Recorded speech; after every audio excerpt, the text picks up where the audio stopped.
This is a Sports Catastrophe production. Hey there, Heather, ho there, it's Jeff Cutter down below. Welcome to another Sports Catastrophe birthday boy. And the birthday boy for today, January the 30th, is a former player who was part of the Fab Five Michigan team in the early 90s and then went on to play for Indiana and Toronto, among other teams. But he's most known nowadays as being a sports analyst for both ABC and ESPN. He's on NBA Countdown and Get Up, and he was co-host of an ESPN talk show till late 2022. He even is a founder of a leadership academy and produced the ESPN documentary, The Fab Five, talking about the Fab Five of freshmen who almost took the NCAA basketball world by storm by winning that title, but didn't. Anyway, his name is Jalen Rose, who's now 50 years old, so he's hit the half-century mark. Jalen Rose's biological father actually was an NBA number 1 overall pick by the name of Jimmy Walker. Not that Jimmy Walker. Anyway, Rose never met his father in person, and Jimmy Walker died of lung cancer in 2007. So anyway, Jalen actually, the funny thing about Jalen Rose's prominence is that Jalen became a very popular name for African American boys born in the 90s and 2000s. And many Jalen's were in sports in 2010s. Jalen Hurts, Jalen Mayfield, Jalen Green, Jalen Suggs, and Jalen Waddle, among others. With 32 with the variation of Jalen on basketball, football, and other sports. I don't remember hockey being one of them, but anyway, doesn't matter. Anyway, so he was part of the Southwestern High School in Detroit and then would attend the University of Michigan. From Michigan, shocked everyone. The Fab Five were a group of 5 freshmen put together that shocked the NCAA establishment by getting to the national title game. He actually scored more points than any other member of the Fab Five with 17.6 points per game.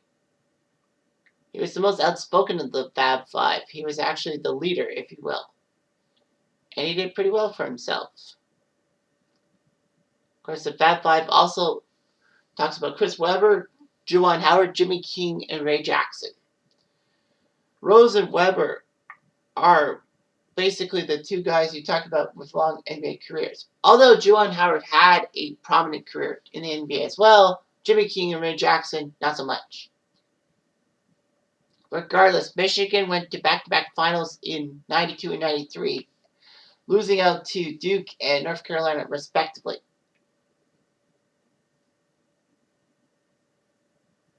Of course, there's a giant University of Michigan basketball scandal by booster Ed Martin paying families so that they can get to the University of Michigan. Jalen Rose did not really receive money from that.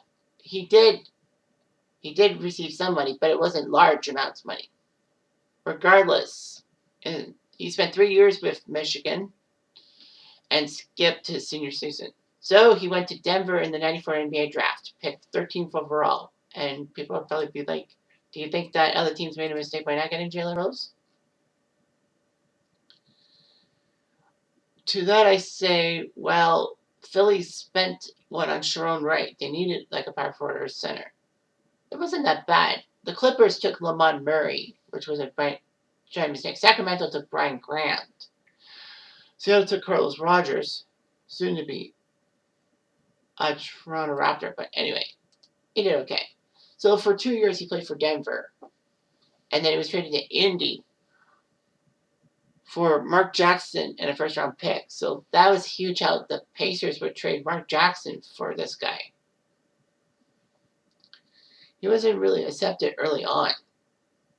Coach Larry Brown didn't think that Rose was good enough, so he didn't really play him.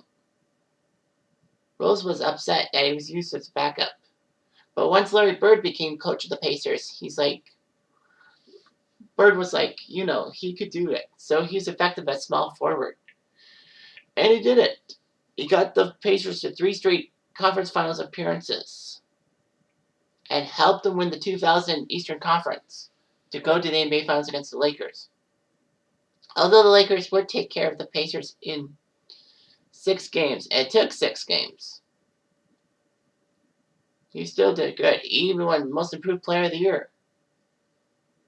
So, anyway. Jalen Rose would spend a few more years and get traded to the Bulls in 2002. In a trade that sent Brad Miller, Ron Mercer, and Ron Artest. Yes, that Ron Artest to Indy. And then after some time, he played for Chicago. He got traded to Toronto for Daniel Marshall. No, alongside Daniel Marshall. I don't know who the Raptors sent back. But anyway, yeah, it was good. And then for a few years, he was with the Raptors, and I was happy and all that.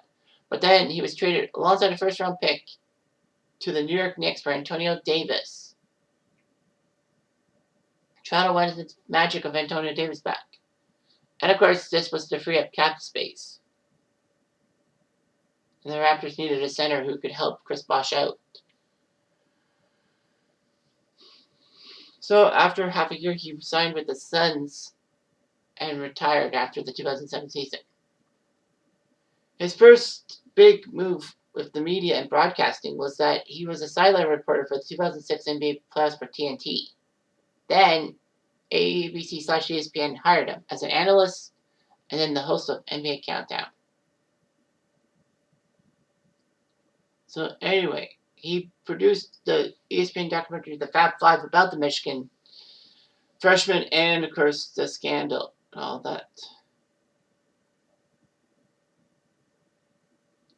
The Fab Five earned a pretty good rating when it was first released.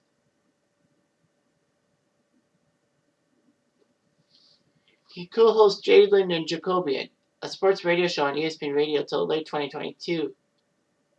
And I think he was the one who was let go. But anyhow, since 2018, he's been part of Get Up, a 3-hour morning sports talk show on ESPN. Anyway, he does his job, all that. He was versatile and all that. Rose would clash with his coaches, but who doesn't?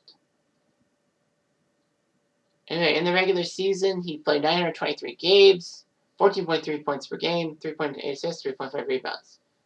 With Denver, Indy, Chicago, Toronto, New York, and Phoenix. In the playoffs, he had a few good runs with Indiana. Other than those 3 conference final runs, the Pacers, he only played in 8 playoff games in 3 years. That's right. So anyway, personal life, he's got a Bachelor of Science in Management and Studies from the University of Maryland. But he still supports the University of Michigan, obviously. Anyway, Rose married Molly Queeram, an ESPN personality in a private ceremony, but he filed for divorce. Rose has 3 kids from a previous relationship, but he's single and all that. But anyway, does it matter in the grand scheme of things? No, because he is helping ESPN out with their shows, and that's all there is to it. Anyway, I'm Jeff Diamond. I do.